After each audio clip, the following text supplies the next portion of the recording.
पति पत्नी और नौकरानी। अभिमन्यु और शीतल की शादी को 10 साल हो चुके थे, लेकिन उनकी गोद में अभी तक कोई भी बच्चा नहीं था। इस बात को लेकर अभिमन्यु और शीतल बहुत ही दुखी रहते थे कि उनका कोई भी बच्चा नहीं है, लेकिन उनसे ज़्यादा दुखी तो उनकी सास रहती थी कि उनकी गोद में अभी तक कोई भी पोता नहीं आया है। इस बात से आहत होकर एक दिन वह अपनी बहू को लेकर डॉक्टर के पास चली जाती है और बात करती है। मैडम, जरा ठीक से चेक करके बताइए ना। कई बड़े बड़े डॉक्टर को दिखाया है, लेकिन मेरी बहू माँ ही नहीं बन पाती। मैंने शीतल को बहुत अच्छे से चेकअप किया है। देखिए, बात यह है कि शीतल के अंदर माँ बनने की कैपेसिटी नहीं है। ये आप क्या कह रही हैं डॉक्टर साहब? कोई तो इलाज होगा ना, कोई दवाई दे दीजिए। देखिए, कुछ प्रॉब्लम ऐसी होती है जिनका कोई ट्रीटमेंट नहीं होता। आई एम सॉरी टू से, लेकिन शीतल कभी माँ नहीं बन सकती, क्योंकि उसके यूट्रस में अंदर से ही कुछ प्रॉब्लम है। घर आने के बाद। क्या हुआ माँ? कहाँ लेकर गई थी आप शीतल को?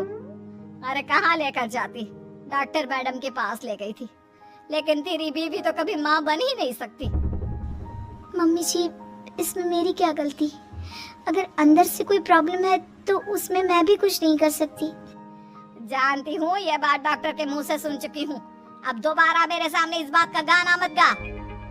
अरे माँ, परेशान होने की जरूरत नहीं है, हम सोचते हैं ना कुछ। अरे क्या सोचेगा तू? जब डॉक्टर कह चुका है कि तेरी बीवी माँ नहीं बन सकती, तो बता क्या सोचेगा तू? कहाँ से लाएगा बच्चा? माँ, ये तो मैं भी नहीं जानता।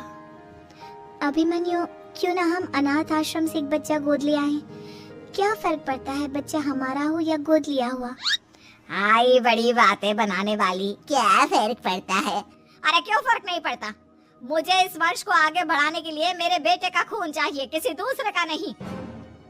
लेकिन माँ, आप जानती हैं कि ये अब पॉसिबल नहीं है। मैं कुछ नहीं जानती। मैं किसी पराये की औलाद को इस घर में अपना पोता या पोती बन के बढ़ता हुआ नहीं देख सकती। मेरा वंश मेरे बेटे के खून से ही आगे बढ़ेगा। लेकिन मम्मी जी, ऐसा कैसे हो पाएगा? आप अच्छी तरह जानती है ना, मेरा और अभिमन्यु का बच्चा नहीं हो सकता।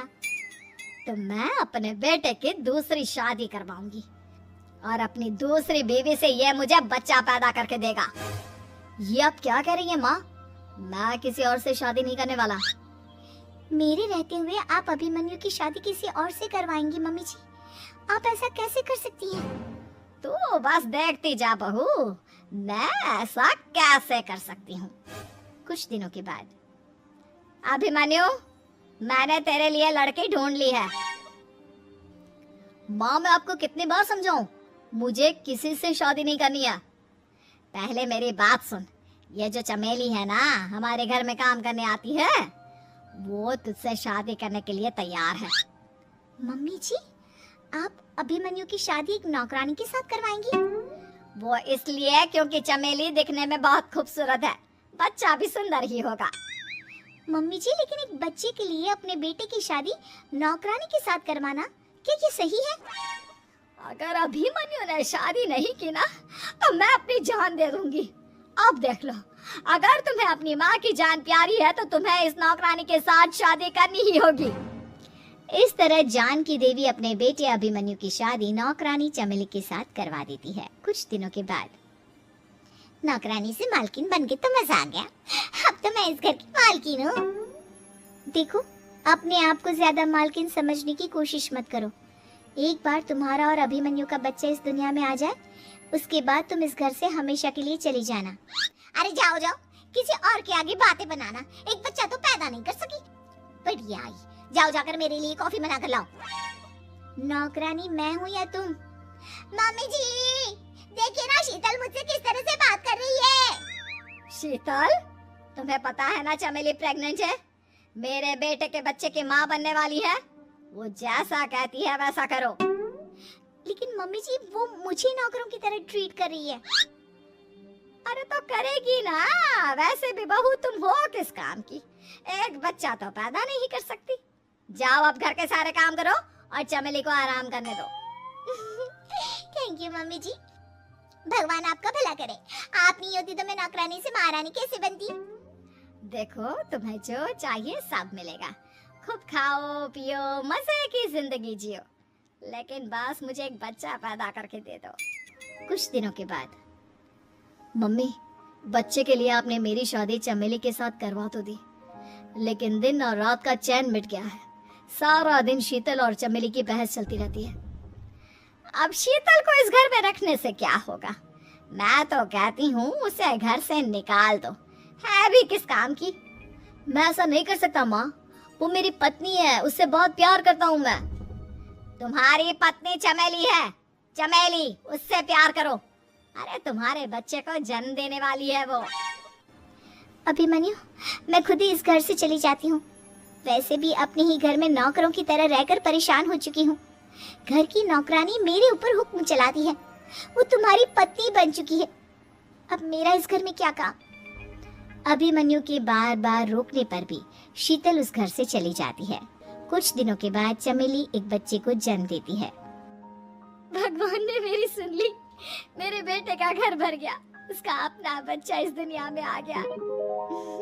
मम्मी जी, बच्चे को हाथ लगाने से पहले मेरी एक शर्त तो सुन लो। तुम कहना क्या चाहती हो चमेली? आपकी मम्मी को बहुत शौक था ना अपने पोते को खिलाने का। अब देखो, इस दुनिया में हर चीज की कोई ना कोई कीमत तो होती है। तुम अपनी आधी प्रॉपर्टी मेरे नाम कर दो, बच्चा तुम्हारे नाम। अरे लेकिन मैंने अपने बेटे से तुम्हारी शादी करवाई है, अब ये सौदेबाजी कहाँ से आ गई?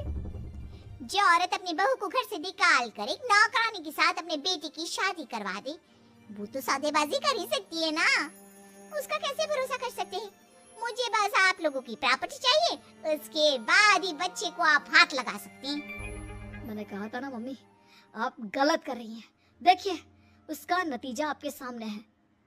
जब शीतल को पता चलता है कि अभिमन्यु और चमेली का बच्चा दुनिया में आ गया है, तो वो अपने घर पहुंचती है। अभिमन्यु, कहाँ है आपका बच्चा? क्या मैं उसे देख सकती हूँ? कुछ भी मत पूछो शीतल, माँ की हुई एक गलती हम लोगों पर भारी पड़ रही है। वो नौकरानी अपनी औकात पर आ गई है और अब हमसे अपनी आधी प्रॉपर्टी मांग रही है, वो भी बच्चे के बदले में। एक बात कहूँ अभिमन्यु, आप उससे कुछ भी देने से मना कर दो। अरे कैसी बात कर रही हो?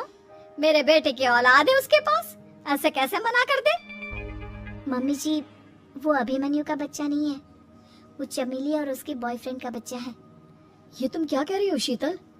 ये देखिए वीडियो, चमेली और उसका बॉयफ्रेंड आपस में बातें कर रहे हैं कि उन दोनों ने मिलकर आपको बेवकूफ बनाया है और अब इस बच्चे के बदले आपसे प्रॉपर्टी भी हड़प लेंगे।